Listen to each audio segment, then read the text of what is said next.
Hey, what's up guys, and welcome to another episode of South African Craft Beer Tasting. Right, today we've got a nice different beer. We've got a dark beer, something a little different to taste, and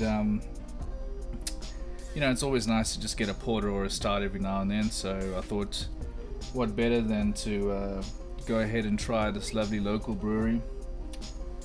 We're trying the Agars Brewery Black Mamba Stout.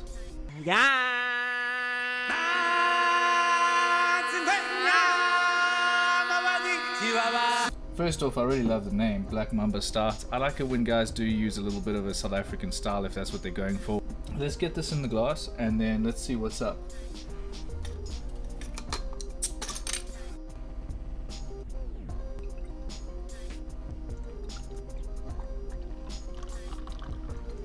Just give it a bit of a stern pour at the end there because I was noticing I wasn't getting very much carbonation. But look at that. Completely black, can't see through it at all. In fact, I can only just see my reflection in the glass. Fantastic color, nice brown tan, you know, head forming thanks to that nice pour I just gave it.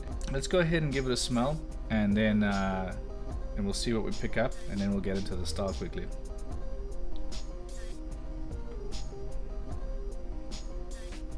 All right, straight away, I'm getting that nice sort of caramel toffee off the top, which will be all the malts. Alright, fantastic. Okay, what I'm getting there is, like I said, I'm getting the malts, the sort of caramels, the toffee, the dark sort of almost coffee notes coming off the top, and very little hop at all, which is what I'd expect in a stout. And I'm getting this nice creamy coffee-like smell predominantly. Let's talk about the style just a little bit. A stout is a malt forward, you know, it's balanced towards the malt forward type style. Your classic example obviously is the Guinness. It's a worldwide stout that everybody loves. A lot of people, when they drink a stout for the first time that isn't a Guinness, they actually they don't think that it's perfectly, you know, on the nose, and I think that's because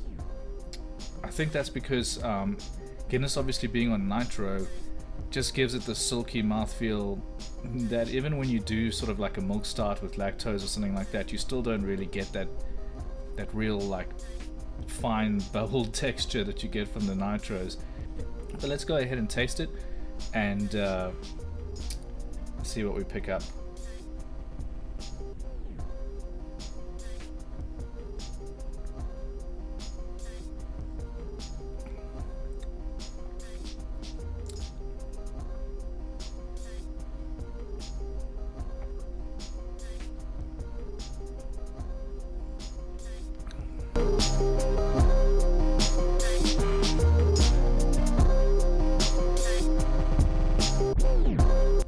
Fantastic.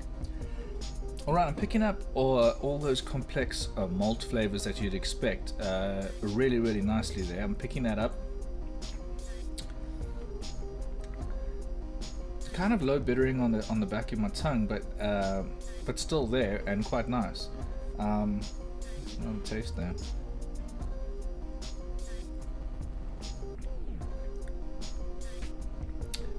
Low mouthfeel in terms of things. Not very sort of thick to the mouth.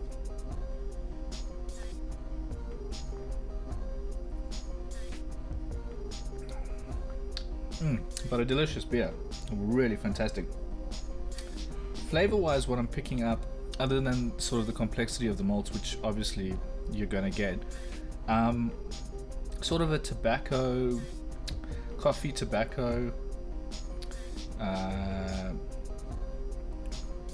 coffee and a tobacco type flavors that I'm predominantly picking up there, which is it's tasty. And when I say tobacco, don't think like an ashtray smell or something like that. I mean, if you open up a bag of fresh,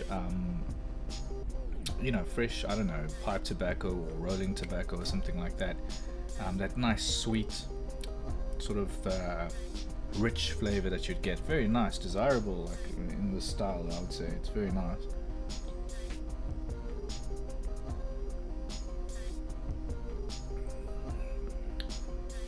easy over the mouth, like I say, and just flows down.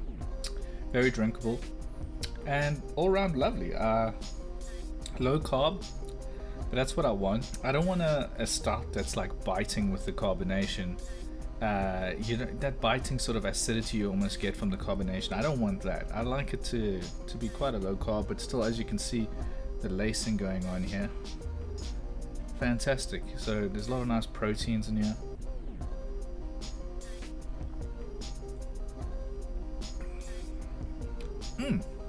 That's a really good start. I'm a big fan of Guinness, so I always try to keep a couple cans of Guinness in the fridge. And a big fan of all dark beers, but I just don't always get impressed. I find guys tend to leave the edges in the beer.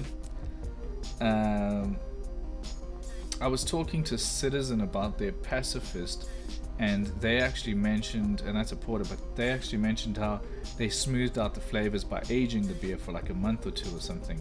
So I think, you know, guys who know what they're doing will know how to smooth those edges out, because the darker malts really tend to have these sharp textured edges, but with a stout you want it to be the smooth. You know, it's not about the mouthfeel entirely, so to speak. It's more about the smooth transition between malt flavors. You don't want them all sticking out like a sore thumb. In some beers that's desirable, but not in a stout. Fantastic beer. Fantastic beer. Shout out to, excuse my phone there, shout out to Agars. This is a really delicious stout, and I'll be sure to buy more as I see them and when I see them. Yeah, fantastic. Let's get into the ratings real quick. Rating wise, I'm gonna go ahead and give this a 4 out of 5, that is, so excellent, top marks there. It's just very well done. I can't really fault it. Yeah, it definitely, you know, deserves a nice high rating like that. It's not much I can say about it or take away from it. Nail on the head. As I say, Agars seems to do that a lot. They're very good at it. Good brewers, and I'd like to meet them because they seem to know what they're talking about, or what they're doing. Alright. Okay, but besides that, guys, if you like this video, please hit the thumbs up, and also please subscribe, guys. If you enjoy, you know, finding out about local beers and things like that, please do subscribe. It really goes a long way to me understanding what's going on. Are guys actually getting engaged and things like that? So really appreciate it. And yeah, please, as usual, drink good beer this week, and cheers.